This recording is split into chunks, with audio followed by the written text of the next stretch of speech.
All right, so now let's go back into the paragraph and I'm going to annotate it like the good old days. So I'm just going to talk through the text with those three focus areas in mind: voice, setting, tone.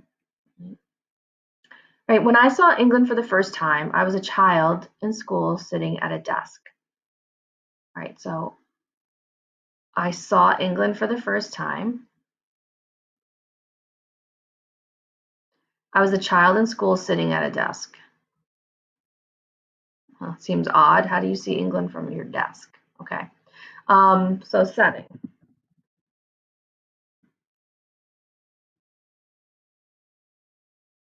A classroom, right? As a child. A classroom is a place where, teachers should be creating an environment where you feel heard, where you feel a sense of belonging.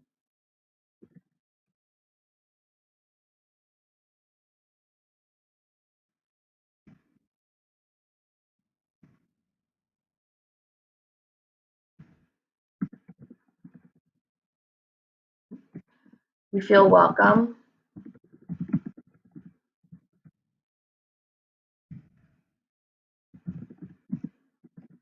You feel safe. And that's when learning can occur.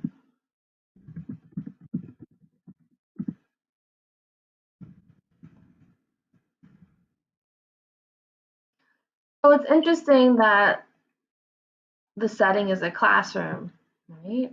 Where she's learning about the world. The question becomes obviously whose world? Okay. The England I was looking at was laid out on a map. Okay, so I'm going to pause there. Laid out on a map.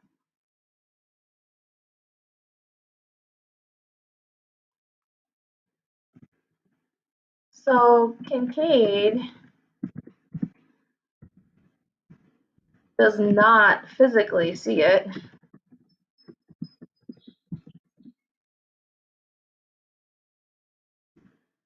nor does she personally experience it.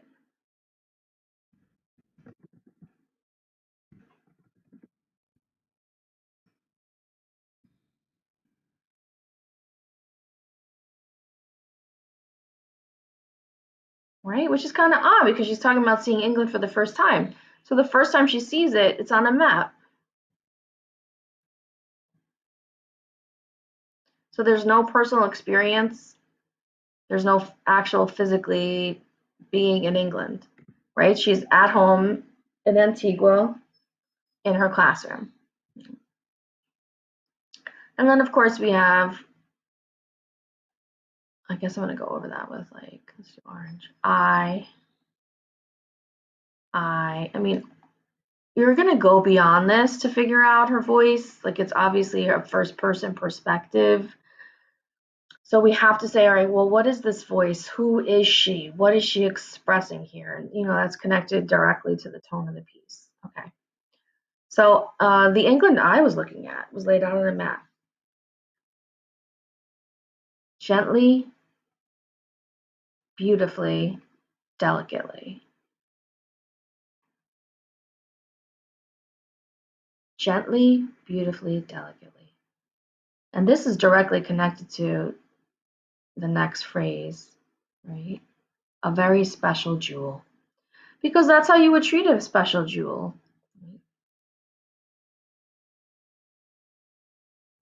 So what's the effect of the parallel structure there?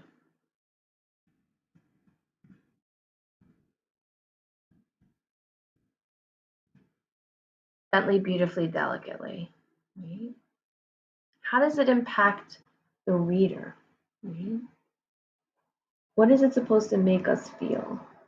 Right? Well, obviously, it's connected to this idea of treating England as if it is precious.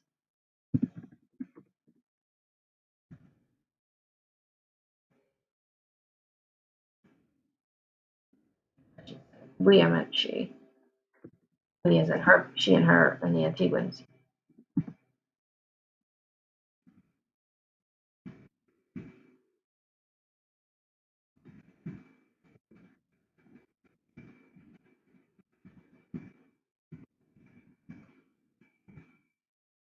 My goodness, this is this is an experiment. Forever holding my terrible spelling skills. I can't even. Can I pause it?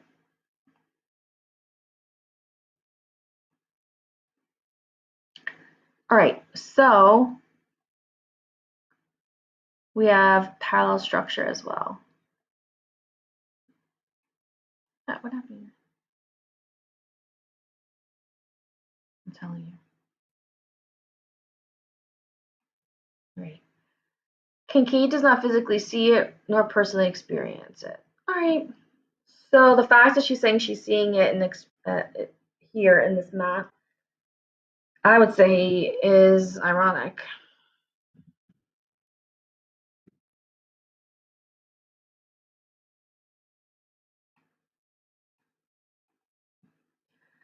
Right, and the effect here is she must treat England as the precious jewel that it is. Right, this is how it's presented to her and her classmates. Right? So here it is. England is a very special jewel.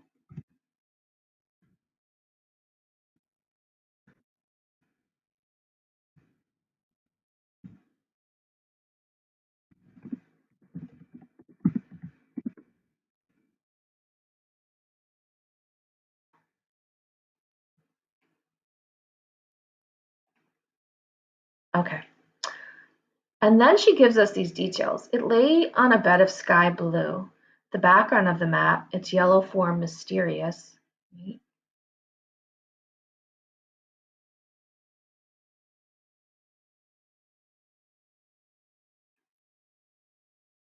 Because though it looked like a leg of mutton,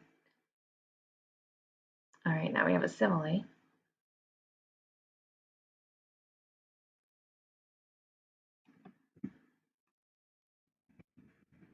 It could not really look like anything so familiar as a leg of mutton, because it was England.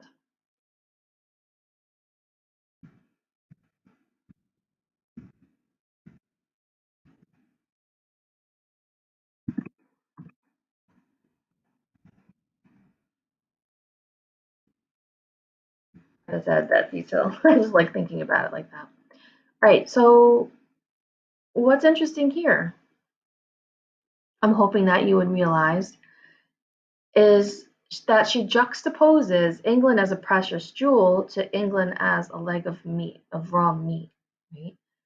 So in a way, she's showing, I would say in a way, the antithesis of it, it's precious, and then it looked like something familiar, but it couldn't be something familiar. So even though she's juxtaposing these things, it's the idea is not to show how different they are necessarily, but to show how if England looked like mutton, it would look familiar, but it's not familiar to me. Connecting back to this idea of the irony, okay? It not real, it blah blah blah, not really look like anything so familiar because it was England. With shadings of pink and green, unlike any shadings of pink and green I had seen before. Again, connecting to having not does not physically see it, right? Okay. Squiggly veins of red running in every direction. England was a special jewel, all right.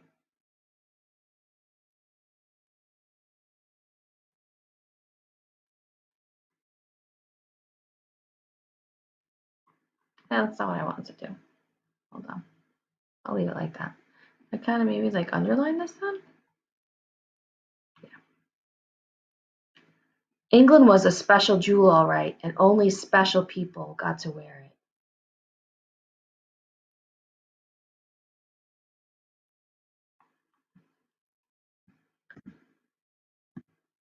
And those special people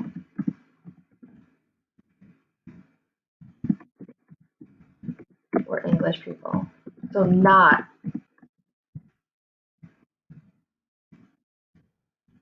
the native Antiguans.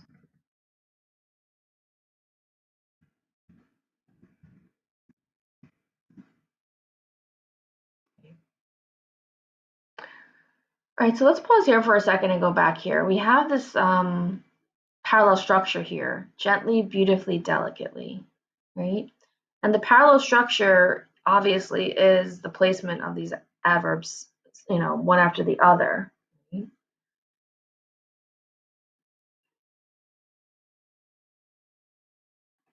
All right, and here she reiterates this, right? England was a special jewel, all right, and only special people got to wear it. So special,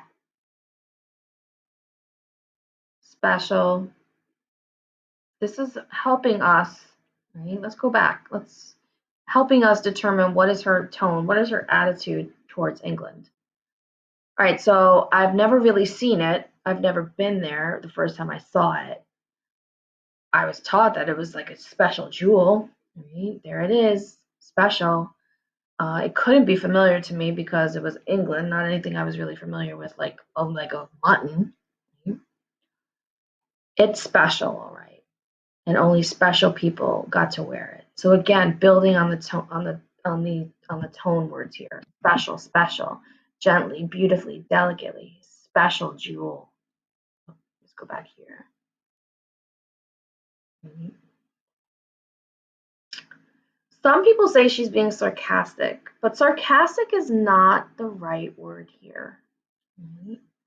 I want you to see how she builds on her rancor for Britain. Right?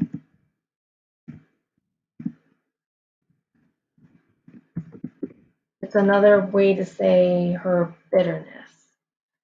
So even though she's ironically stating she's not physically seen it, she's not personally experienced it, but she sees it for the first time, she's not being ironic in the rest of her in her sharing. Okay, this is straight up bitterness. This is a deep seated ill will she's building here. And then let's look for more language for that. The people who got to wear England were English people. They wore it well and they wore it everywhere. Okay. This, yeah, this stands out to me. I'm not going to use that color, but this stands out to me because that is a comment on imperialism, colonialism,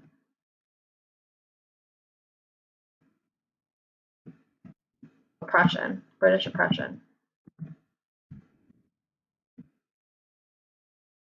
on Antigua, well, and other, right, similar areas. Pretty much the entire Caribbean. All right, and now she's using what we call a listing techniques. A listing technique, sorry.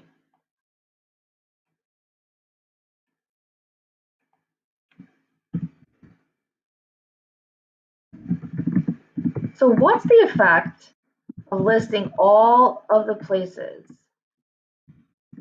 that England wears the jewel? Why am I doing that? I keep doing that. None. I want none. Thank you all for bearing with me. That like this probably is like the fifth time I've tried to do this, so I don't want to start all over again. All right, the listing technique. All of the places. I'm gonna put England wears the jewel.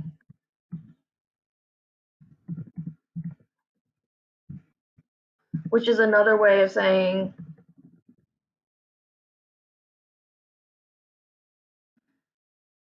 that England has the sense of like entitlement.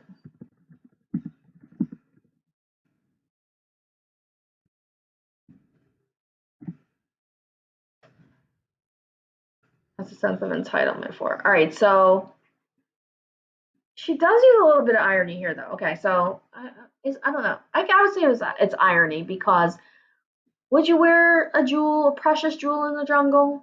No. Would you wear a precious jewel in a desert? I hope not. On the plains, as you're climbing Mount Everest, as you're sailing across the oceans, across the seas, in order to conquer other lands, yes, England would do that. But the irony is, you would not want to bring something precious like that with you, right?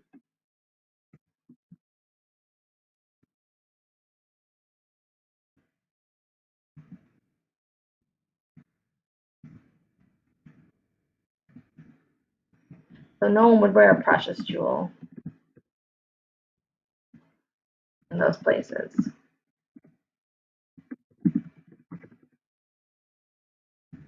But English people would,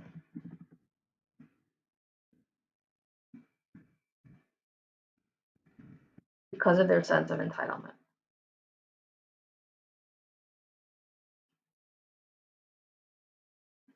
Again, building on her rancor, her bitterness, the deep-seated ill will she has. And all right, when my teacher had pinned this map up on the blackboard, she said, "This is England," and she said it with authority, seriousness, and adoration. Mhm. You better take this seriously. And we all sat up. They did, right?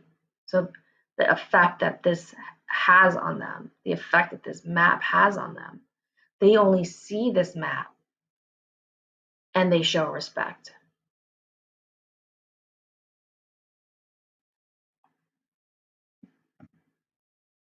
So they see only the map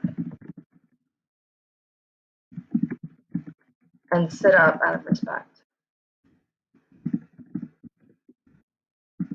for England.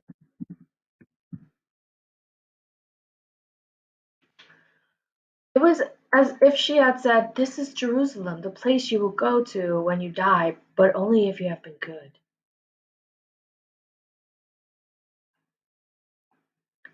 We understood then, okay, here we go.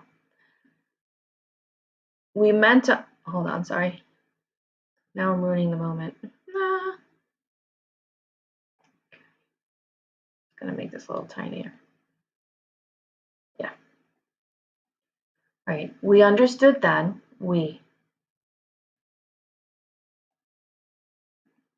from I to we, right?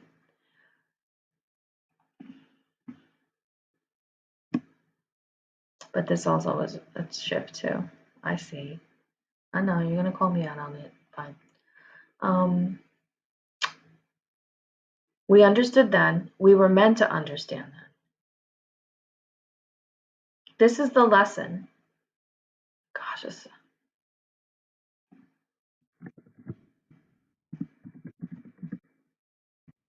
remember they're in school. That England was to be our source of myth and the source from which we got our sense of reality.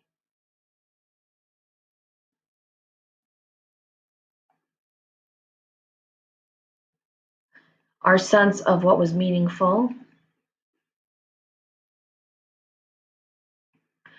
our sense of what was meaningless, what had worth, what didn't, and much about our own lives, much about the very idea of us. Oh, wow. Headed that last list. God, I mean, just even think about that. That the very idea of the last list of what was meaningless. A, Antiguans. Or I should say, Antiguans, anyone not English, did not matter. Nothing about them mattered. Why are Antiguan school? I don't know why I'm sorry. I'm typing like I'm sorry. Antiguan school children learning about England and not Antigua. That's a question I would ask. I headed that last list. Sorry, I get choked. I get choked up when I think about the subject matter. when I think about every time I read this essay, to be honest with you. All right, here's their lesson. They did not matter, do not matter. Nothing about them mattered. And then a side note. So we were looking at voice. Well, she's angry. She's angry and she's bitter. We might not see exactly why just yet, but we'll get there. The setting, a classroom, where you're supposed to feel welcome, you're supposed to feel heard, a sense of belonging, that you can learn about yourself. And here she is learning about England and how precious England is. And then, of course, the tone, where we go back to this bitterness, this deep-seated rancor, this ill will. And we see it in her use of special, and we see it in her metaphor that England is a special jewel. Only special people get to wear it. Many students misinterpret this and they say, oh, she's celebrating England. She is not. She is not celebrating England. She is trying to share with you how oppressive England has been in her life. And so that's what you'll see as you read the rest of the essay on your own.